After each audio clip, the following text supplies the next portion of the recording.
ওয়ালিকুল্লি উম্মাতিন জাআলনা মানসাকান লিয়াযকুরুসমাল্লাহ আলা মা রাযাকাহুম মিন বাহিমাতিল আনআম। প্রত্যেক জাতির জন্য কোরবানির বিধান করে দেওয়া হয়েছে। প্রত্যেক জাতি, অর্থাৎ পৃথিবীতে মানুষ সৃষ্টি হওয়ার পর থেকে প্রত্যেক জাতির জন্য কোরবানির বিধান করে দেওয়া হয়েছে। লিয়াযকুরুসমাল্লাহ আলা মা রাযাকাহুম মিন বাহিমাতিল আনআম। তোমাদেরকে, বাহিমাত শব্দের অর্থ হলো চতুষ্পদ জন্তু, আনআম শব্দের অর্থ হলো গবাদি পশু, গৃহপালিত পশু। যদি আনআম ব্যবহার না করতেন তাহলে হরিণ কোরবানি দিত মানুষ। আনআম যদি ব্যবহার না করতেন তাহলে হরিণও কোরবানি দিতেন। তা আনআম বলার কারণে হরিণ বাদ পড়ে গেছে। কারণ কি? হরিণ গবাদি পশু না, গৃহপালিত পশু না। আল্লাহ তাআলা বলছেন যে তোমাদেরকে যে আমি রিজিক হিসাবে গৃহপালিত চতুষ্পদ জন্তু দান করেছি, তাতে আল্লাহর নাম স্মরণ করো। তার মানে কি? আল্লাহর জন্য কোরবানি করো, আল্লাহর জন্য উৎসর্গ করো, আল্লাহর জন্য, আল্লাহর সন্তুষ্টির জন্য এগুলোকে তোমরা করো। তাহলে কোরবানির ইতিহাস একেবারে প্রত্যেক উম্মতের জন্য, এবং এটা শুরু হয়েছে হযরত আদম আলাইহিস সালাতু ওয়াস সালামের সময় থেকেই।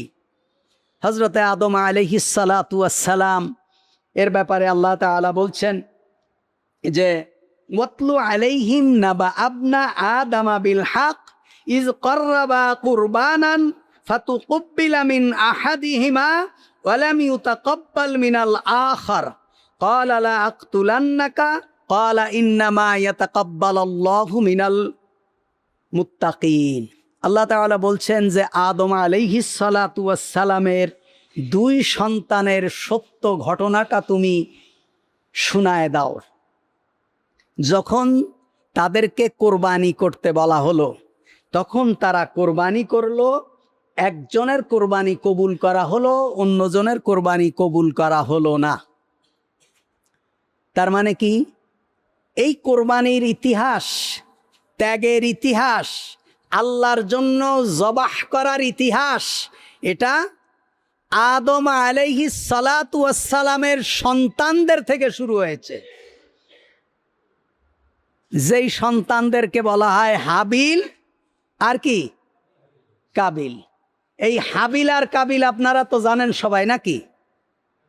কিন্তু এই হাবিল এবং কাবিল নাম দুটো আল্লাহ তাআলাও কোরআনে কোথাও বলেননি, মুহাম্মাদুর রাসূলুল্লাহর লক্ষ লক্ষ হাদিসের কোথাও নেই হাবিল আর কাবিল, কোথাও নেই যে এই দুটো নাম, একটা সন্তানের নাম হাবিল আরেকটার নাম কাবিল। কোন কোন মুফাসসিরিনে কেরাম হাবিল এবং কাবিল বলেছেন। কোথার থেকে বলেছেন? ওরা ইসরায়েলি বর্ণনা থেকে বলেছেন। একজনের নাম হলো হাবেল, আরেকটার নাম হলো কায়েন। কাবিল, হাবেল ইসরায়েলি বর্ণনা থেকে এসেছে। কিন্তু মুহাম্মাদুর রাসূলুল্লাহ বলেননি, আল্লাহ বলেননি যে ওদের নাম কি ছিল। আল্লাহ বললেন ইব্রাহিমের, আদমের দুই পুত্র, এদের কোরবানি করার নির্দেশ দেওয়া হয়েছে। মুমিনের প্রতিটি কর্মকাণ্ডের পিছনে আল্লাহর সন্তুষ্টি উদ্দেশ্য। আমরা যে কাজই করব আমাদের উদ্দেশ্য থাকবে আল্লাহ সুবহানাহু ওয়া তাআলার সন্তুষ্টি অর্জন করা, আল্লাহ তাআলা যাতে খুশি হন তাই করা। প্রত্যেকটা কর্মকাণ্ড আল্লাহ তাআলার সন্তুষ্টি অর্জন করা। আল্লাহ তাআলা বলছেন কুল ইন্না সলাতি ওয়া নুসুকি ওয়া মাহইয়ায়া ওয়া মামাতি লিল্লাহি রাব্বিল আলামিন। হে নবী, আপনি বলুন আমার নামাজ, আমার কোরবানি, আমার জীবন, আমার মৃত্যু লিল্লাহি রাব্বিল আলামিন, একমাত্র আল্লাহ তাআলার জন্য। তাহলে আমার নামাজ, আমার কোরবানি, আমার জীবন, আমার মৃত্যু, জীবনটা নয় আল্লাহর জন্য, মৃত্যুটা আল্লাহর জন্য। কিভাবে? তার মানে এমন অবস্থায় মরা যেই মৃত্যুর উপরে আল্লাহ সন্তুষ্ট হয়ে যায়। সুবহানাল্লাহ।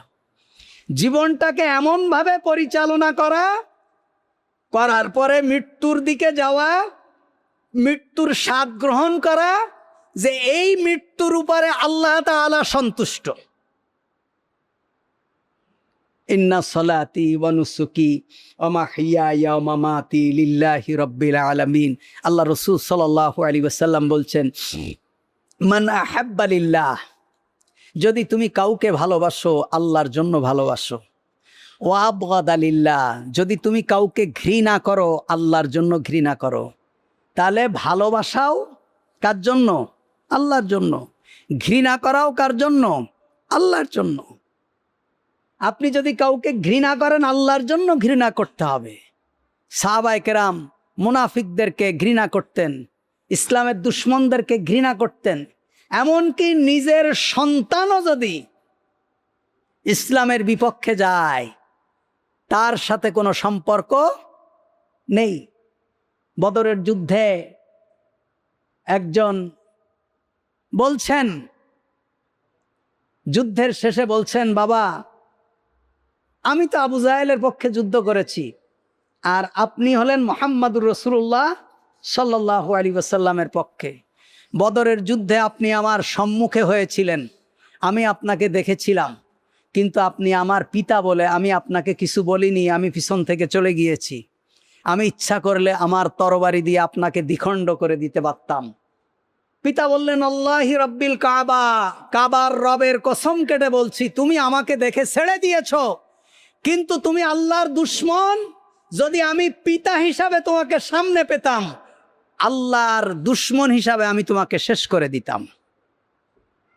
আহাব্বা লিল্লাহ ওয়া আবগাদা লিল্লাহ, তুমি যদি কাউকে ভালোবাসো আল্লাহর জন্য ভালোবাসো, যদি কাউকে ঘৃণা করো আল্লাহর জন্য ঘৃণা করো। ওয়া আতা লিল্লাহ, যদি তুমি কাউকে কিছু দাও আল্লাহর জন্য দাও। ওমানা আলিল্লাহ, আর যদি কাউকে কোনো কিছু দেওয়া থেকে বিরত থাকো সেটাও আল্লাহর জন্যই বিরত থাকো। অর্থাৎ মুমিনের জীবনের প্রত্যেকটি কর্মকাণ্ড আল্লাহ সুবহানাহু ওয়া তাআলার জন্য। কুরবানি বলতে আমরা বুঝি কোনো কিছুকে বিসর্জন দেওয়া। কুরবান শব্দের অর্থ হলো আল্লাহর নৈকট্য অর্জন করা, আল্লাহ তাআলার জন্য উৎসর্গ করা, ত্যাগ করা। এই কোরবানিটা শুধু পশু কোরবানি নয়, সময়ের কোরবানি। এই যে আপনারা বসে আছেন এসে মসজিদে, এটা আপনাদের কোরবানি, সময়ের কোরবানি। আপনারা আল্লাহর বিধান মানার জন্য একটা পাঞ্জাবি বানাইছেন, একটা পোশাক বানাইছেন, এটা হলো আপনাদের অর্থের কোরবানি। মসজিদটা বানানো হয়েছে, এটা হলো অর্থের কোরবানি। আপনি সমাজের একটা কাজ করলেন, জনকল্যাণমূলক একটা কাজ করলেন, এটা হলো অর্থের কোরবানি, সময়ের কোরবানি। এভাবে জীবনের যা কিছু কল্যাণের জন্য হয় সবগুলো কোরবানি। জ্ঞানের কোরবানি, মেধার কোরবানি, লেখনীর কোরবানি, বক্তৃতার কোরবানি। আপনি সাংবাদিকতা করেন, আপনার লেখাটা যদি ইসলামের পক্ষে হয় এটা হলো আপনার লেখার কোরবানি। আপনার জ্ঞানটা যদি আপনি কল্যাণের জন্য, মানুষের ভালোর জন্য খরচ করেন, এটা হলো আপনার মেধার কোরবানি। এইভাবে আপনি যা কিছু করবেন ভালো, সব কিছু কোরবানি, সব কিছু আল্লাহ তাআলার জন্য। পশু কোরবানি এটা হলো একটা প্রতীকী কোরবানি। প্রতীকী কোরবানি, একটা পশু কোরবানি দিয়ে দিলেন, বাস, এটা একটা প্রতীকী কোরবানি। মূলত মানুষের জীবনের একেবারে জন্ম থেকে মৃত্যু পর্যন্ত সকল কর্মকাণ্ড, সকল সময়, সকল অর্থ আপনি যেটা আল্লাহর সন্তুষ্টির জন্য করবেন সেটাই হলো কোরবানি। আপনি একজন ফকিরকে এক প্লেট ভাত খেতে দেবেন, এটা হলো আপনার কোরবানি। আপনি একজন মানুষকে সময় নষ্ট করে, আপনার মেধা নষ্ট করে একজন মানুষেরকে আপনি উপকার করলেন, এটাও আপনার কোরবানি। এমন কোনো কিছু নেই যেটা কোরবানি হয় না। আল্লাহ তাআলা বলছেন, আমিনান নাসি মান ইয়াশতারি নাফসাহু ইবতিগা মারদাতিল্লাহ, মানুষের মধ্যে এমন কিছু মানুষ আছে যারা আল্লাহর সন্তুষ্টির জন্য নিজেকে কোরবানি করে দেয়, নিজেকে বিকিয়ে দেয়। মানুষের মধ্যে এমন কিছু মানুষ আছে যারা আল্লাহর সন্তুষ্টির জন্য। তার মানে আপনি আল্লাহর সন্তুষ্টির জন্য যা করবেন এটাই হলো কোরবানি, এটাই হলো ত্যাগ, এটাই হলো কল্যাণ। যা করবেন সেটা হলো কোরবানি। সাহাবীদের কোরবানি কেমন ছিলেন? সাহাবীদের জীবনের কোরবানি, সাহাবীদের কোরবানি গোটা উম্মতের কোরবানি এক জায়গায় করলেও সাহাবীদের কোরবানির সমান হবে না। সুবহানাল্লাহ। গোটা কিয়ামত পর্যন্ত গোটা উম্মতের কোরবানি যদি এক জায়গায় করা হয় তারপরেও সাহাবীদের কোরবানির সমান হবে না। একজন সাহাবীর কথা বলি, সাহাবীর নাম হলো আব্দুল্লাহ জুলবাজাদাইন। জুলবাজাদাইন মানে হলো দুই চাদরের অধিকারী, দুই টুকরা কাপড়ের অধিকারী আব্দুল্লাহ জুলবাজাদাইন। আব্দুল্লাহ জুলবাজাদাইন ছোটবেলায় তার বাপ মারা গেছে, এতিম মানুষ, চাচার কাছে লালিত পালিত হয়, কিন্তু বাবার অনেক সম্পদ। তা বাবার সম্পদ, বাবা মারা গেছে, চাচাই দেখাশোনা করে, ভাতিজাকে চাচাই লালন পালন করে। একদিন চাচাকে বলছে, চাচা মুহাম্মাদুর রাসূলুল্লাহ সাল্লাল্লাহু আলাইহি ওয়াসাল্লাম নামে একজন ব্যক্তি মদিনায় এসেছে, উনি নিজেকে আল্লাহর নবী হিসাবে দাবি করছে, আপনার কি মনে হয়? তা চাচা বলছে যে আমারও তো মনে হয় সে আল্লাহর নবী, সে ভালো মানুষ, এটা আমার মনে হয়। তা আব্দুল্লাহ জুলবাজাদাইন বলছেন, চাচা আপনার যখন মনে হয় যে মুহাম্মদ ভালো মানুষ, তা আপনি কি মুহাম্মাদের প্রতি ঈমান আনবেন? তা বলছে, না ভাতিজা, আমি মুহাম্মাদের প্রতি ঈমান আনবো না। তখন আব্দুল্লাহ জুলবাজাদাইন বললেন, চাচা আমি এতদিন অপেক্ষা করেছি যে আপনি মুহাম্মাদের প্রতি ঈমান আনবেন, আপনি চাচা ঈমান আনলে আমি ভাতিজা হিসাবে আমিও ঈমান আনবো। এখন আপনি যেহেতু সিদ্ধান্ত নিয়েছেন যে আপনি চাচা মুহাম্মাদের প্রতি ঈমান আনবেন না, তাহলে আমি আপনাকে সাক্ষী রেখে কালিমা পড়ে মুহাম্মাদুর রাসূলুল্লাহর প্রতি ঈমান নিয়ে আসলাম। সুবহানাল্লাহ। চাচা বলছে, তুমি কি এর পরিণতি জানো, এর পরিণাম জানো? বলছে, না চাচা জানি না। বলছে, তোমার যত সয় সম্পত্তি আছে কোনো সয় সম্পত্তি তোমাকে দেওয়া হবে না। তা বললেন, চাচা অসুবিধা নেই, ঈমান আনার কারণে যদি আমার সমস্ত সয় সম্পত্তি চলে যায় কোনো সমস্যা নেই। তা বলছে, শুধু সয় সম্পত্তি না, তোমার পরনে যে কাপড়খানা আছে এই কাপড়খানাও তোমাকে দেওয়া হবে না। তা বললে, অসুবিধা নেই চাচা। যুবক মানুষ, নাম আব্দুল উজ্জা। আব্দুল উজ্জা নিজের কাপড়খানা খুলে চাচাকে দিয়ে দিলেন। যুবক মানুষ মায়ের ঘরের সামনে গিয়ে ডাক দিলেন মা বলে। মা ঘর থেকে বের হয়ে আসলো, এসে দেখলেন যুবক ছেলে উলঙ্গ অবস্থায় দাঁড়িয়ে। মা মুখে কাপড় দিয়ে বললেন যে, কি ব্যাপার বাবা, তোমার এই অবস্থা কেন?